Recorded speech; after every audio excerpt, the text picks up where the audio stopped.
Merong isang guro from, saan ba ito galing gurong ito? As in, gumawa siya ng tula para kay VP Sara Duterte. O take note ha. Hello, Dolce Amores. Salamat. Almedia Apuya Lene Lugaw. Sab sa tika from Triple M. Hello, hello, hello. Salamat sa pagsab mo sa akin, Doy. You are always thank you. Huwag naman sanang si Franz Castro ang maging DepEd Secretary. Ay, ewan ko. Si Franz Castro, wala nang mamumundok daw, sabi ng ilang Pilipino. Kasi yung hiring nasa baba na. Oy, eto na. Ito ha, isang appreciation na tula para kay VP Sara Duterte. Kung talaga, ito kasi ang mga sasabi ng maraming, anong tawag dito, ng ABS-CBN. Grabe ang ABS-CBN, Kabibig. Alam mo ba, Kabibig, may pinapakalat silang istorya ngayon. O, ito Ito ang pinapakalat na istorya ng ABS-CBN. O, yan Teachers Group welcome VP Duterte's resignation as Education Secretary. Sabi pa ng ABS-CBN, wala nilang gaanong positibong naidulot ang pamumuno ni VP Sara Duterte sa DepEd. Ayon sa ilang teachers group, kaya't hiniling nila na galing naman sa kailang hanay na ipalit sa kanya bilang kalihim ng DepEd. Ay, sabi ng ABS-CBN. O, diba? Teachers Group welcomes VP Duterte resignation as Education Secretary. Hala, grabe naman yung mga gurong ito. Baka grupo ito ni Franz Castro at Raul Manuel Cabibig. Baka sila yung nagpa-issue lang para sabihin talaga yung mga guro ay sobrang happy na wala si VP Sara. Basahin natin ha.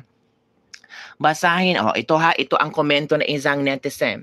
I am a public school teacher and VP Sara has made significant improvements sa public school system natin. Problem solver and walks her talk. Satisfied kami sa school namin. Oh, 'di ba? So sinampal ang ABS-CBN. Ano pang komento? As an educator, I find her very effective for the position and she did a lot of things already for the welfare of the teachers and the learners. ABS-CBN biased. Nako, we love VP Sara. Ano pa? Ito ha.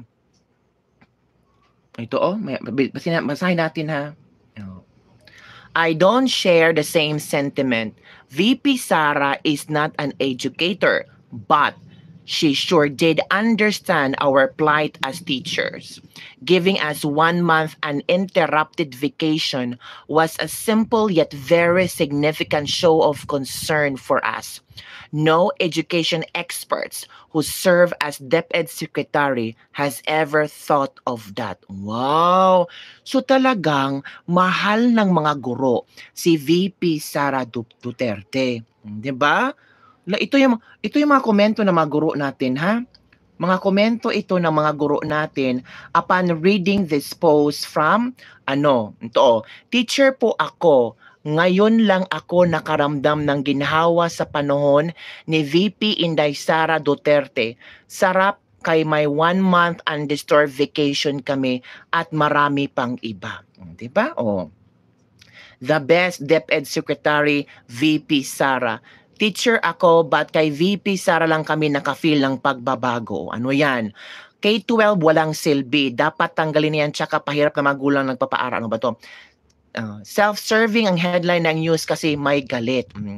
Ito pa, Clarita Carlos daw ang dapat ilagay. Dapat kasi teacher din dapat ang DepEd Secretary. Mukhang natuwa yung mga guro na mag-resign ang boss nila. So sino mga guro dito? Sino ba ang natuwa? Basahin natin ha para ma-understand natin kung ano ang ibig sabihin ng ABS-CBN sa kanilang news. Baka merong mga hocus-pocus. Ito ha. Ano ba? Panoorin natin ha kung sino ba ito. inauguration of Philippine Vice President Duterte. New Jolly Meal Ay, nako. Savers with all your Ano ba yan? May Jolly Savers pa. So, ano kaya ito? Panoorin natin ha. Okay, paano natin, commercial muna tayo si Ann kasi gusto niya mag-Jollibee si Ann. So, sinong grupong mga guro ang sobrang happy o kayong mga guro dyan nanood sa akin? Oh, happy ba kayong natanggal or nag-resign si VP Sara Duterte? Oh, ito, balik na tayo sa news. Ito na. Okay. several teachers groups as long overdue. The Senate President believes Duterte's departure was inevitable due to the friction between the Duterte and Marcos families. We have this report. The Alliance of Concerned Teachers. Ay, the Alliance of Concerned Teachers pala. Ang ACT teachers na galing kay Franz Castro, hindi magandang balita. Si Franz Castro lang pala ang nagpa-trending na grupo ng mga guro ang happy na umalis si VP Sara Duterte. Siya lang pala ang happy kasi may plano siyang pumalit. Nako, Franz Castro, wag mo kaming ipasok sa bulsa mo, day. Alam na namin yung galawan mo, day. Napaka-inutil mo, day. Hindi mo kami maguguyong, day. Nako, Franz Castro, sabihan mo yung mga grupo ng mga guro mo na kung ayaw nilang maging masaya, umalis sila sa pagiging guro, 'di ba?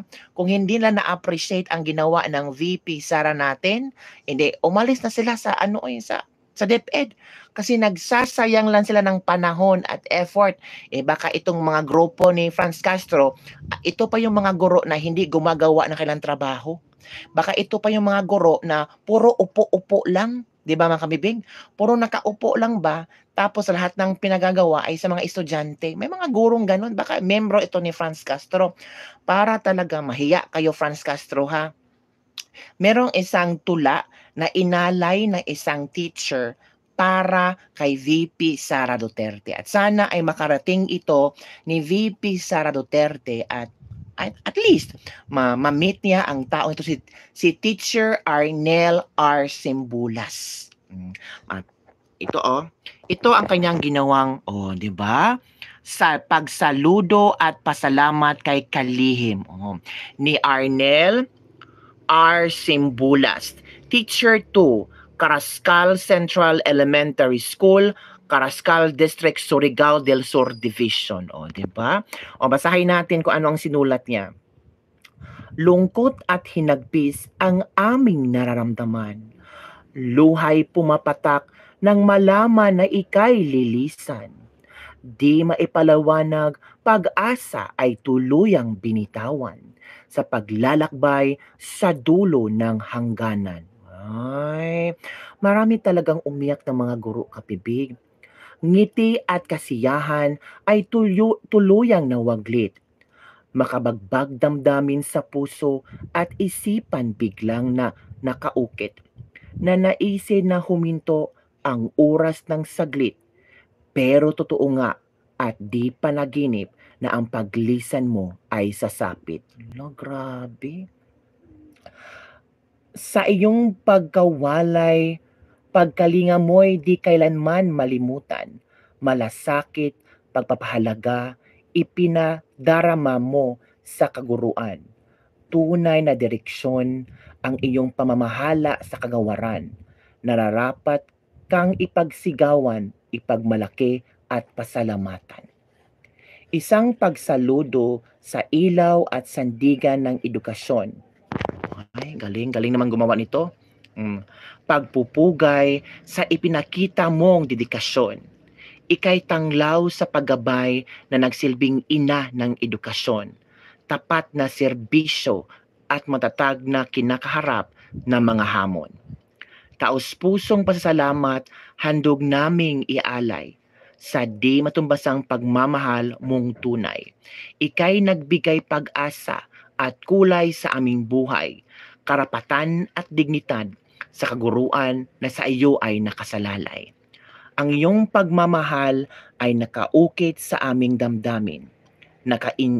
na ikintal sa isipan at kalamay di ka namin lilimutin.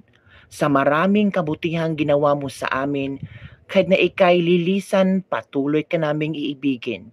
Shukran, VP Sara. Mahal na mahal ka namin. Wow! Ganito nila kamahal si VP Sara Duterte. Ginawa ng isang tula para sa pagsaludo at pasasalamat kay VP Sara Duterte by Sir Arnel R. Simbulas. Very proud tayo sa isang guro dito mga kabibig. Talagang pinararamdam niya na talagang sobra yung pagmamahal at nararamdaman nila ang pagmamahal ni VP Sara Duterte. At marami ang umiyak mga kabibig. Marami ang nasyak, marami ang hindi nakaintindi. Pero pilit nilang inintindi kung bakit si VP Sara ay nag-resign. Dito ako na ang iyong pagmamahal ay nakaukit sa aming damdamin. Na ikintal, ito pa, sa isipan at kailanmay di ka namin lilimutin. Diba? Sa maraming kabutihang ginawa mo sa amin. So it means marami talagang ginawa si VP Sara. So it means mali-mali yung mga sinasabi na Franz Castro at Raul Manuel na walang ginawa si VP Sara Duterte. Diba? Kahit na ikay lilisan, patuloy ka naming iibigin. Shukran, VP Sara, mahal na mahal ka namin. Diba? Paano yan? Anong sasabihin nyo? Sasabihin nyo naman, kasi DDS yung teacher, halata namang binayaran yan. Grabe naman. Grabe naman kayo, napaka-bitter. Bawal na bang magbigay or gumawa na isang tula para kay VP Sara Duterte? Diba? Sabi ni Shelby Shuki, very effective si VP. My servanthood heart. Kabaga ragnaw ng aning Castro, kala mo, ang tawag dito, napaka-tino kung sa lipunan daw. Mas magaling pa si Teacher Arnel gumawan tula kaysa gumawa ng bagong Pilipinas Pledge. Tama ka, remote geek. May punto ka, remote geek, diba? Nalingaw lagi ko diri sa ano ka ba? Nalingaw ka diri. Nga nalingaw man ka. Comment below. Don't forget to like kung nalingaw ka. Subscribe po. Lingaw-lingaw lang ka, di ka mo subscribe, diba? So, yun mga kabibig, sabi ni Remote Geek na mas magaling pa si Sir Arnel gumawa ng tula kumpara sa gumawa ng bagong Pilipinas Hem and Pledge. May sinabi bang tama sina Franz Castro at Raul Manuel? Ay nako, ewan ko nga tipi kung meron silang ginawa. Baka yung pag-upo nila sa kongreso, yung paupo-upo, yun na ang kailang gawang tama. Shane Lamalo, hello po. Tuwang-tuwa sila kabibig kasi papalit na si Ma'am Lenny. Ano, Ma'am Lenny papalit? Sabi nga, ang balita-balita, gusto mag-mayor si Ma'am Lenny sa Naga. Ewan ko Basta mga politiko, no? Sabi pa ni Madam Lenny, hindi na ako papasok sa politika. Maging private citizen na ako. Kasi kailangan kong pagsilbihan yung mga anak ko at kailangan kong pagsilbihan yung 3 daughters, all of them are eldest. Kailangan kong pagsilbihan ang, ano yung NGO nila? Ano ba yun? Tindig lini o lutang lini? Ay, nakalimutan ko mabig.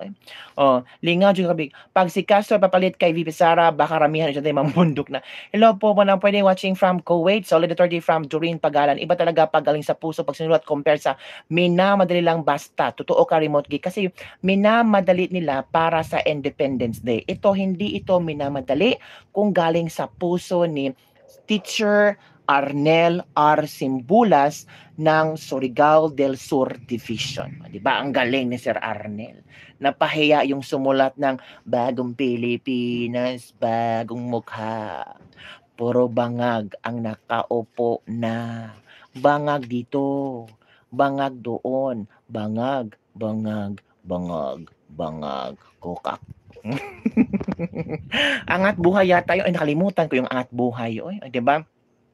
Yung angat buhay, meron na bang umangat? Hi, my big. Watching from Maisog, Hong Kong Tops, DDS, OFW. Mas maganda kang bibig. Mas maganda kang bibig yung ginawa ni Ted Filon sa kanyang version ng Bang Oo. Napanood ko yung kay Ted Filon.